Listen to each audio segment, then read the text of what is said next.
Today on Locked On Rockies, restocking the starting rotation. You are Locked On Rockies, your daily Colorado Rockies podcast. Part of the Locked On Podcast Network, your team every day.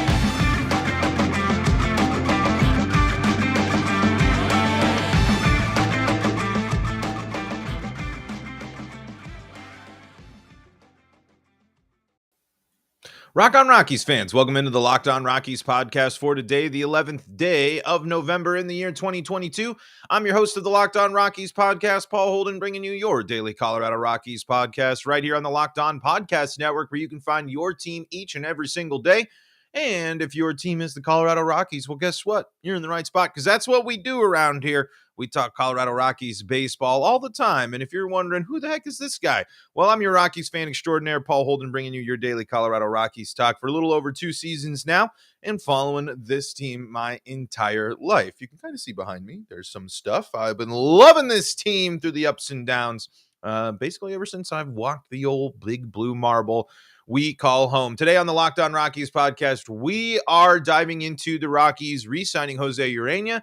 What was his season like? Is this the right move for the Rockies? And how does this impact their approach to the free agency market? Is the starting pitching depth solved by bringing back Ureña? Spoiler, no, it's not. But before we dive into all that, got to let you know that today's episode of Locked On Rockies is brought to you by BetOnline. BetOnline has you covered this season with more props, odds, and lines than ever before. BetOnline, where the game starts. And you can find Locked On Rockies free and streaming on your favorite streaming service. You just got to search Locked On Rockies, and you'll be taken to where you need to go. And if you subscribe to Locked On Rockies on YouTube, then you'll know when we go live, and you can pop into the live chat and be part of the show. And how fun is that? All right, here is the Rockies news. The Rockies bring back José Ureña on a $3 million deal, about 3.5 I was seeing, I think, around $3 million deal.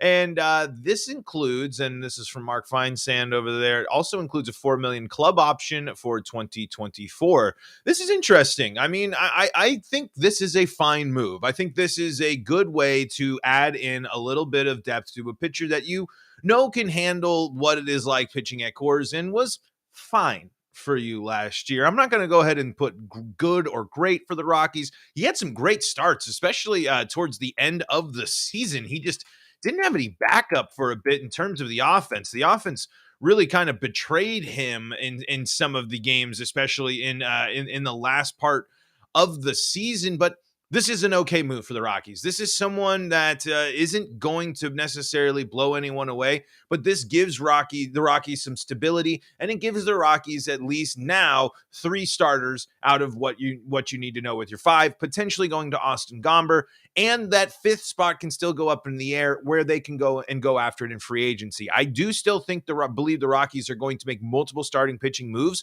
I think the Rockies' plan and philosophy for the rotation is not to have Gomber back as a starter. I think they like Austin Gomber's ability to come into games if they need a longer reliever, someone that can give them 3 innings of ball. I think they like that versatility out of the bullpen. And again, is this José Ureña deal necessarily an earth shaker, crazy move? No. Is it the flashiest? Is it restocking from a bad team? There is that issues, but it's also a fine thing if Ureña ends up being your 5th arm, your 4th arm, and you still go out and add someone with a little bit more of a repertoire. It's again, the battle of how the Rockies are actually going to convince people to come to pitch at Coors Field and pitch in Colorado and play with this team that finished 68-94 last year, 43 games out of the lead. José Ureña in the last part of the, let's look at his last 5 starts in the season. He was 3-2 in that time, including really close ball games. I mean, he held the opponents to 1 run in all of those wins, and the offense only gave him a comfortable lead really once. And that was against Arizona. The Cubs, a 3-1 win and a 2-1 win, and a really great showing against the Dodgers, with the only damage coming on a home run. What's nice about Ureña, and what was nice, different, at least at the end of the season, was Ureña wasn't giving up a lot of home runs, something that the Rockies were doing a lot of, especially their two best pitchers when in Freeland and Marquez.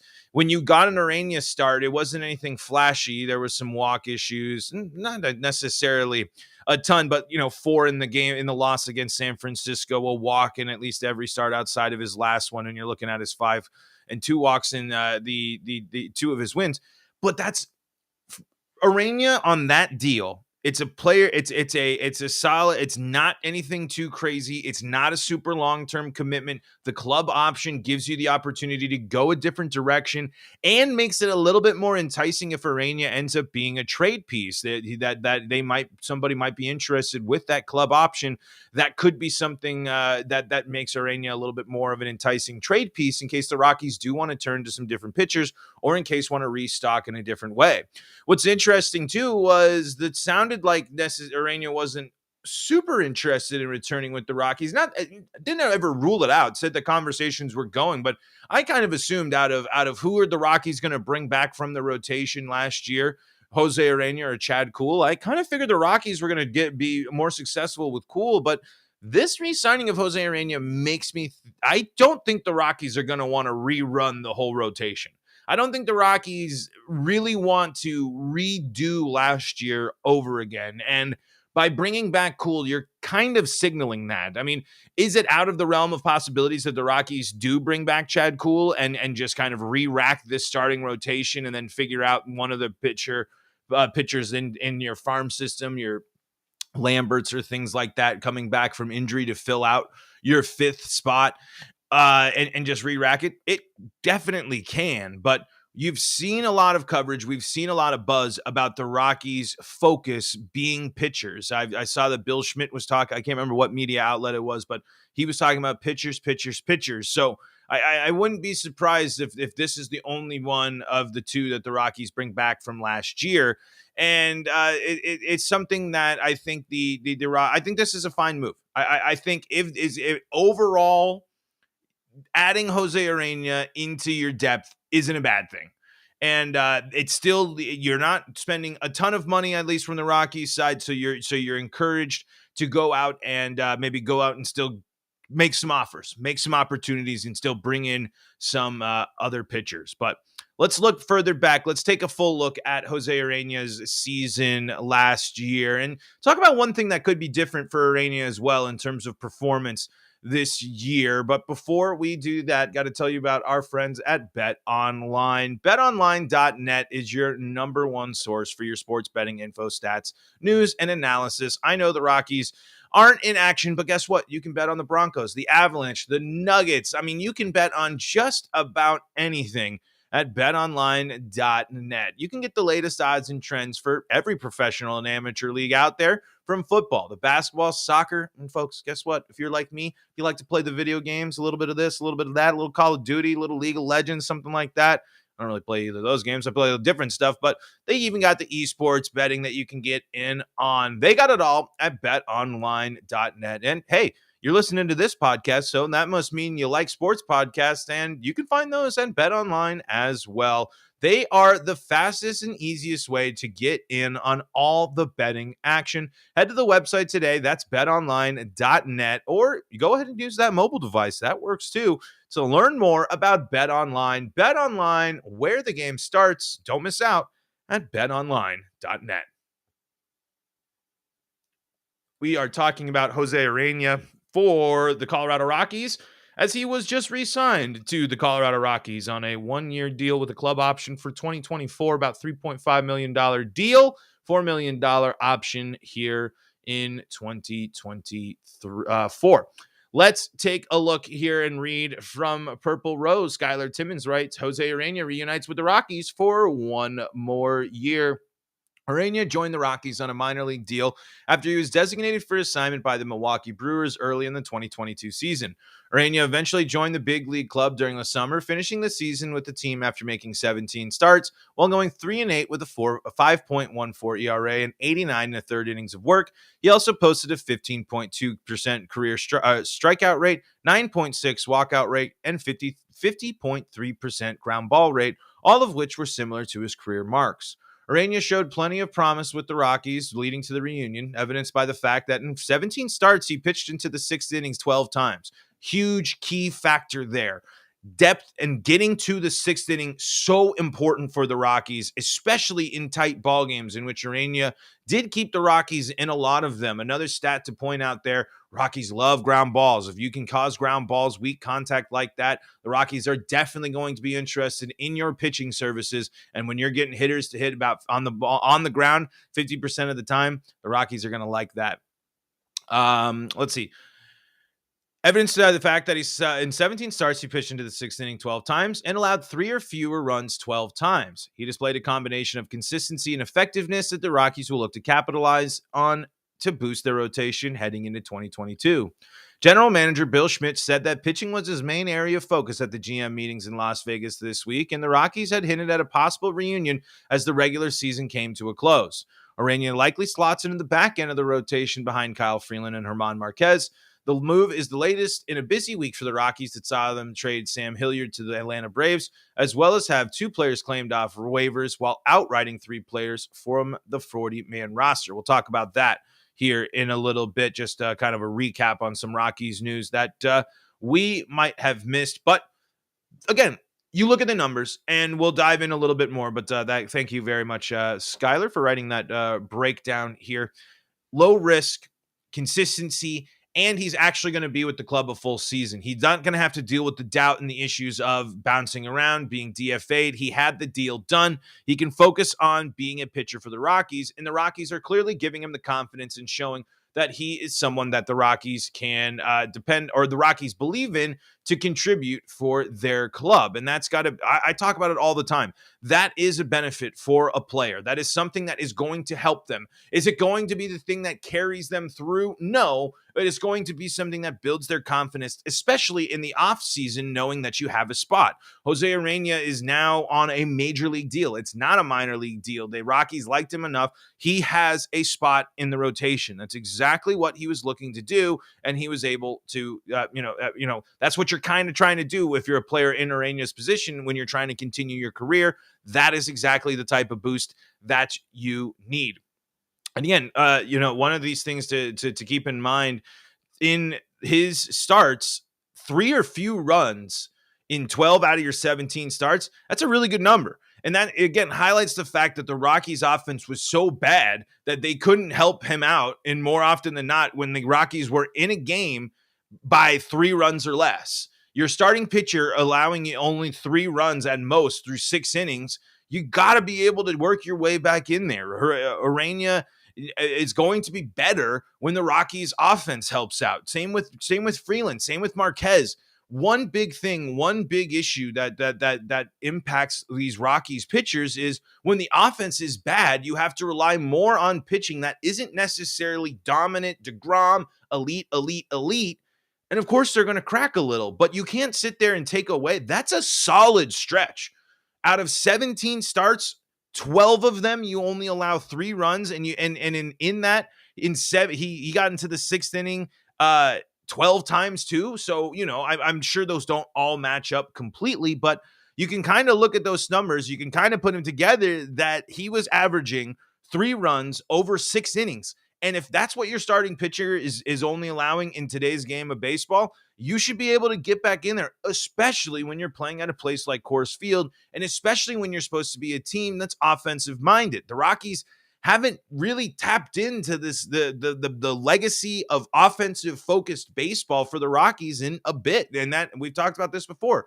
That even applies to the playoff years. What went wrong in the playoffs? Not enough hitting depth. The pitching depth was there, but the hitting depth wasn't there. And now the Rockies have been facing issues with both. But the pitchers like José Ureña are going to be much better, and the numbers would be much better for José Ureña if the Rockies actually backed him up on offense and scored some runs. So, again, this is a nice move to solidify the back half of your rotation. Are you really upset are you nervous to see José Ureña take the mound? Not really. When you look at his numbers, the record's not pretty and some stuff aren't. You're not that discouraged. Let's take a look here at his time with Colorado. And I'm just looking at the Colorado numbers here. 17 starts like we said this season for the Rockies, 89 innings. So 102 hits. He does give up hits. That's a lot of hits. That's averaging a few hits per inning there in the starts with 57 runs, scoring off of them, 51 of them. Only 10 home runs isn't a lot compared to what we've seen with other Rockies hitters and that pace. I don't think if you added on another 80 so let's just double everything in terms of innings pitched and get him up to 178 in terms of that would put him at a much higher. He still would have allowed less home runs than Marquez and Freeland this year, while the walks sitting at 38, but a 60 to 38 strikeout to walk ratio is not bad. You'd like to see it be a little bit lower there, but those are all fine numbers for the back half of your rotation. You're asking José Ureña to go out and keep you in ball games in those stretches of games and to win those rubber matches. And that's what he did. He, more often than not last year, put the Rockies in a position to be competitive, to win in ball games. And it just didn't pan out with the Rockies' inability to score on offense, especially on the road. So, again, the number's not necessarily extra flashy, but it's a consistent, reliable arm and a veteran pitcher that is going to help. That helps your depth and that answers at least one question and adds a solid piece to the foundation of the pitching. José Ureña isn't going to be the best pitcher, but if he can go out and have and every 17 starts and 12 out of those 17 make it to the sixth, and in those 12 innings or 12 games that he pitches in, allowed 3 runs or less, that's exactly what you're looking for José Ureña to do. And it would be massive for the Rockies, especially if it pans out. And with him being with the Rockies and being with the club and being, kind of believed in and hyped up in, that might help him boost up a little bit. But this is a fine deal for someone that has pitched all over in terms of baseball, has done the distance, and has tons and tons of of numbers across the league. But I like this move. I'm more encouraged by a José Ureña re-sign than a Chad Kuhl re-sign. José Ureña finished strong in the second half, and when he was given a chance with the Rockies and outperformed. Whereas Chad Kuhl, the hot start did not materialize into a full season. So out of those two pitchers, if you were to bring them back, I'm more interested in José Ureña. And so I think this is a fine move for the Rockies. Is it an exciting move? Is it the move that fans maybe want to see in terms of the free agent acquisitions or the free agent re-signings? No, but it's not a bad move for the Colorado Rockies. Let's take a look at some more moves for the Rockies. But before we do that, you guys got to check this out. Thank you for making Locked On Rockies your first listen of the day. We appreciate that. Now, your second listen of the day, you can go have it be the Locked On Sports Today podcast. They got you covered for all things sports over there. Baseball, basketball, football, everything. It's just in one hell of a podcast, and it's right here on the Locked On Podcast Network. We're going to stay at Purple Row here. The Rockies are starting to make tough decisions by Evan Lang. When 5 players, Chad Kuhl, Alex Colomé, Jose Iglesias, José Ureña, and Carlos Estevez elected free agency and were subsequently removed from the 40-man roster to begin the MLB season, one could reasonably assume the Colorado Rockies weren't going to make any further moves. At the very least, they would stand pat until or after the MLB winter meetings in early December. Then the Rockies announced earlier this week that they have traded outfielder Sam Hilliard to the Atlanta Braves for minor league reliever Dylan Spain. And the Rockies also had a set of roster moves. Catcher Dom Nunez and outfielder Ryan Villalde were claimed on waivers, while 3 other players were outrighted off the 40-man roster. That includes Ty Block, Hilaris Olivares, and Winton Bernard. Nunez was claimed by the San Francisco Giants, was a sixth-round pick in 2013, but has failed to find his footing within the organization. Never hit above 190 during parts of 3 total seasons when he appeared on the big league roster, nor has he hit above 250 in the minors since 2015. Nunez has shown some flashes of power, but not consistently enough to earn regular playing time. Nunez unfortunately became expendable when the Rockies' depth chart at catcher seemingly set with Elias Diaz and Brian Serven, as well as multiple catching prospects like Hunter Goodman, Braxton Fulford, and Drew Romo impressing in the farm system. Outfielder Ryan Vialde was another difficult decision that had to be made within the organization. Despite being only 23-year-old and having already made his major league debut, the former second-round pick out of Matt Holliday's Stillwater, Oklahoma, was tumbled down the prospect rankings. Vialde became one of the odd men out after a difficult 2022 season where he failed to break into the big leagues and struggled to find a rhythm with the AAA Albuquerque Isotopes. The 3 players outrated off the 40-man roster, Helaris Olivares, Winner Bernard, and Ty Block, all could potentially return to the organization. Both Bernard and Block are in their 30s and don't represent the future of the team, while Olivares made just one minor league appearance in 2022 and spent much of the year injured. It's unsure when or even if Olivares will be able to return to pitching. So there's more. If you want to get more details, you go get that. I just kind of wanted to sum up the moves. Those were all moves that I expected the Rockies to make. It's a bummer. We talked about the Sam Hilliard trade. Good guys like Sam Hilliard, it's hard to move on from, but all these players just really didn't have a fit. Vialde is the interesting one. Both of these players are certainly going to come back and dominate the Rockies. Dom Nunez to the Giants has him becoming a 300 hitter out of nowhere and hits bombs written all over it, I'm sure. But none of these moves necessarily make you all that upset. And with how much space they've cleared up on the roster, it does make you wonder really where the Rockies are going to go after and go back. With the Rockies free agents now, when you look at that list, it does shrink a little bit.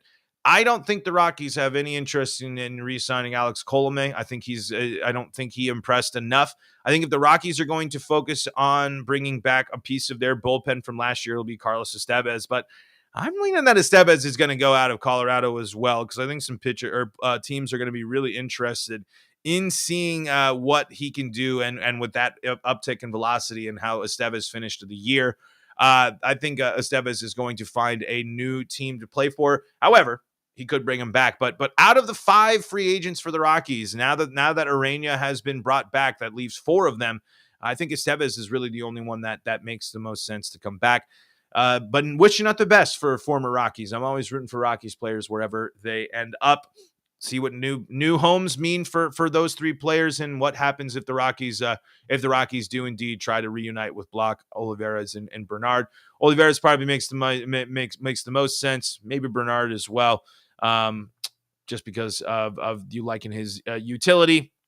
I don't see much of that happening, but Dom Nunez wasn't going to, no room for playing time, and the outfield is so crowded. So if you weren't breaking through and you weren't dominating the minor leagues, that's not how you're going to get yourself a spot at the major league level. Folks, that's going to do it for today's episode of Locked On Rockies. Thank you so much for joining us for another wonderful podcast day. You can find us free and streaming on your favorite streaming service. Just search Locked On Rockies on your favorite platform, and you will find us. You can follow us on Twitter at LO Rockies. You can follow me at Paul Holden 33, and you can subscribe to Locked On Rockies on YouTube so you know when we go live and be part of the live show and the live chat as well. Now that you made us your first listen of the day, go make Locked On Sports Today your second listen, or guess what? You can go and make the Locked On Broncos, Locked On Avalanche, or Locked On Nuggets podcast your second listen of the day. And until next time, this is Paul Holden saying so long.